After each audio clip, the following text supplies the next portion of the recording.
So it definitely is gray space. I think we always say it's the wild, wild west of when it comes to numbers, because you can work, one influencer will say I charge this, and another influencer will say I charge that. There's definitely that comes with experience. I have clients that have been doing this for 10 plus years. They obviously have something under their belt. Their photography is beautiful. They can do a reel, or they're even paying someone to create the reel for them so that it is, done video and done beautifully. So overall, especially when it comes to Instagram, the kind of understood is that for every 10,000 followers, you can charge $100. And that's per post, per not necessarily per story, but reels, when it comes to video, you can normally charge a little bit more. I would normally say a reel minimum is $250.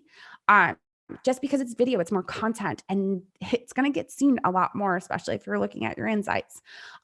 So really taking a look and seeing how you can put together a package, because they're not necessarily looking for you to do a one-off, just post to your feed. If you have multiple social media platforms, that comes into the package price that you would give them. If you have a blog and you're going to create blog content, that comes into that package as well. And I think one of the most important things when it comes to a proposal and giving pricing is you're not breaking down, I charge this, this, and this for an Instagram story, an Instagram reel, an Instagram post. You give them that package price and you tell them what the deliverables will be for that. So you're going to charge $1,500. You're going to do an Instagram reel, a story, a post to your feed, and you're going to do a Facebook post, let's say. If they come back and say, we can't afford $1,500, now you can take out the things that you're like, okay, well, I'm going to take out my reel.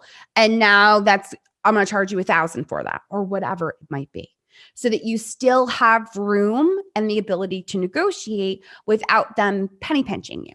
Because I've sat in rooms where brands have done presentations, again, the pre-COVID, when we used to have conferences, and their brand would say, it's my job to get you for as cheap as possible. No matter what your price is, I'm cutting it in half.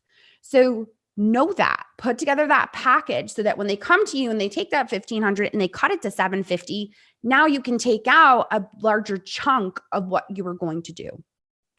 Yeah, giving yourself some room to fall down is definitely it. If you're going to be in a sales position where you're working with people directly, a lot of times the way to leave that is to let the customer at least feel like they won. So if like they're going to try to talk you down, like leave some room for that to happen and be like, fine, for you only, like I'll do this, and then they're like, right. Yeah, we did it. And you're like, yes, everyone gets that deal. But like, at least like let it end like that. Yes. Okay. So still with price, I like that answer where it's the $100 per 10K followers that you can kind of fall back on with so many variables in between, but everyone just likes like what's some kind of milestone to go off of if I'm, charging way too much or not nearly enough. Is that corresponding with like a 2% engagement percentage? Yes. Yep. They're looking to know what your engagement percentage is. A lot of times it's not necessarily something that you have to have like inside of your proposal, but if they ask, you need to know that information. And also they'll take a look. They'll look and see what kind of comments are you getting? How many views are you getting on your reels?